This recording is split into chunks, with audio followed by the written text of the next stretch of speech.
shifting gears a little bit, you've been away from superheroes for a little bit, and you're coming back kind of in a big way.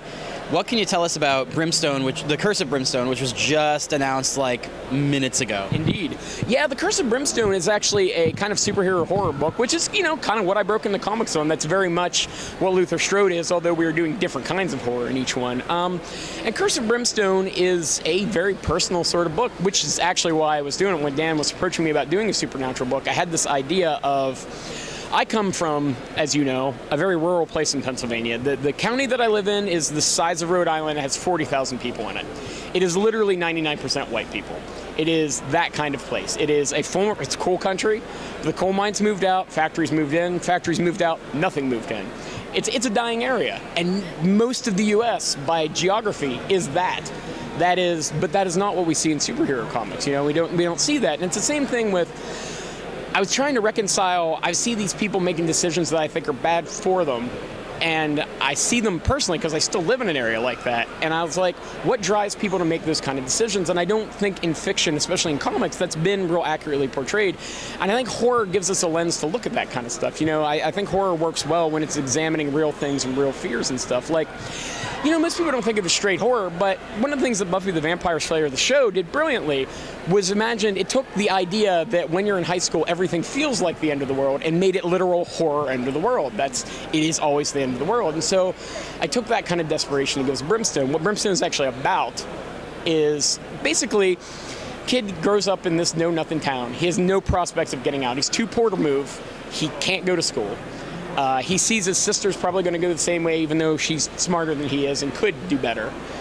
He sees his town has died in his lifetime. He's looked at the elementary school he went to closed down. A man called the Salesman comes into town, makes him an offer. He says, I will give you what you want. I will give you the ability to make this town great, this town someplace people want to visit. You just need to be the agent of the people that I work for. And he foolishly agrees, and it turns out that's a curse, not a deal. And he becomes Brimstone, who is this kind of supernaturally charged version of him. He gets it, those powers, and he decides to try to do good with them to try to stop the Salesman from doing this to other towns. But the problem is Brimstone really is a curse, and it's how can you use a fundamentally evil power to do good, or can you do it?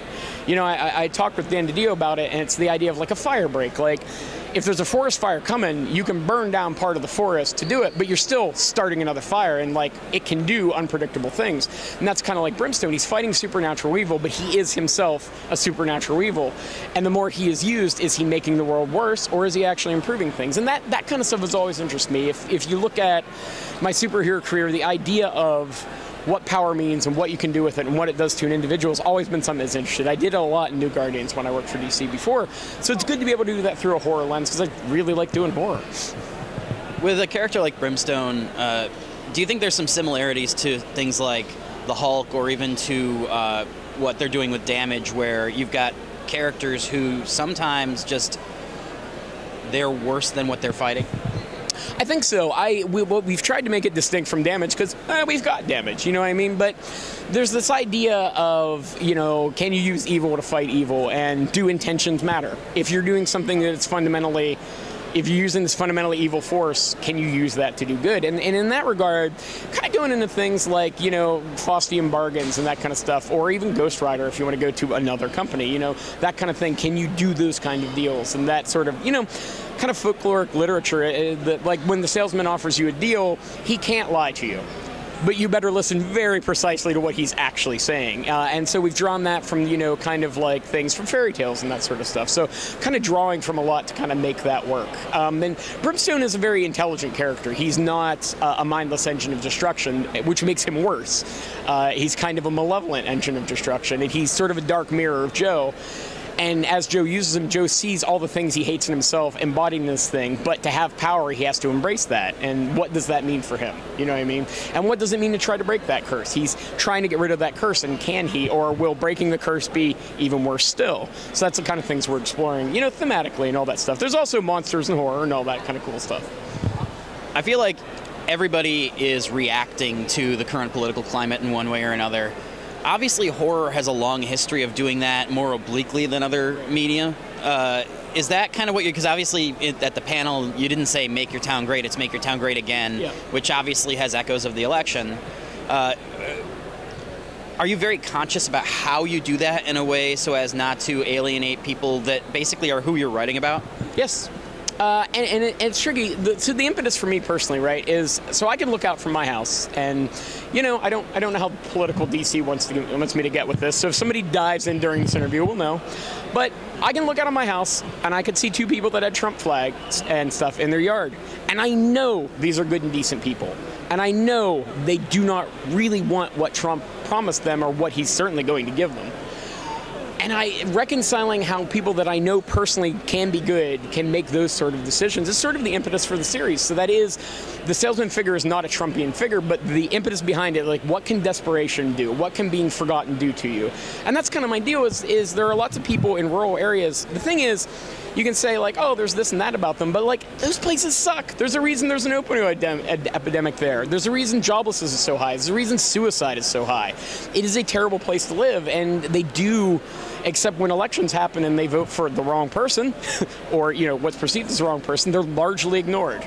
And when they're not ignored, they're laughed at. They're not wrong when they say those things. And there's extenuating circumstances. They absolutely do things that are, in my mind, against their best interest. They absolutely can be xenophobic and crappy, but there's also wonderful, kind people who care about their neighbors and care about their family and are kind to animals, that kind of thing. And trying to reconciling those two sides of both individuals and people en masse is kind of what I'm trying to do there. And yeah, horror seemed like a good lens to do that in. And it's one of those things that the current landscape is kind of horrific, so it seemed like a good reflection of that. I want to just touch down on the name of Brimstone, because Brimstone, very much like the rest of the things in the New Age of Heroes, this is a name that DC has used before, but it has basically no ties whatsoever to that existing character. Did you kind of dig down and see, is there anything there, or was it a matter of specifically avoiding like that character and wanting to build something fresh? Well, we specifically avoided it. I did do that digging down first, as we talked about. We're like, we don't want it to connect that. There was an iteration of Brimstone in the design stage that looked more similar to the Brimstone character you would have recognized, and we decided we intentionally didn't want to do that. Yeah, like, nakedly, it's there because they own the name, and it was an appropriate name. I was actually given a number of options of things we could have done, and Brimstone was the one that worked. And I am from coal country, and a product of that is sulfur, and that's what Brimstone is, right? So we had, down from my house growing up, there was what we called the sulfur creek, which stank of brimstone all the time as a result of having a coal mine upstream. So that really worked as a title for me. So I didn't make that attempt to connect to it, but I'm glad that we got to call it Brimstone. All right, thank you so much, Justin. Thanks, Russell. All right. I don't know how long we actually took, but you could have gone a couple more minutes if you got more questions. Can you ask that first question again? Which I'm unsure one? on the audio. The first question you asked. The first question was about Savage Things. It was, can I remember what was the first question I asked? Don't ask me. I got goldfish memory now.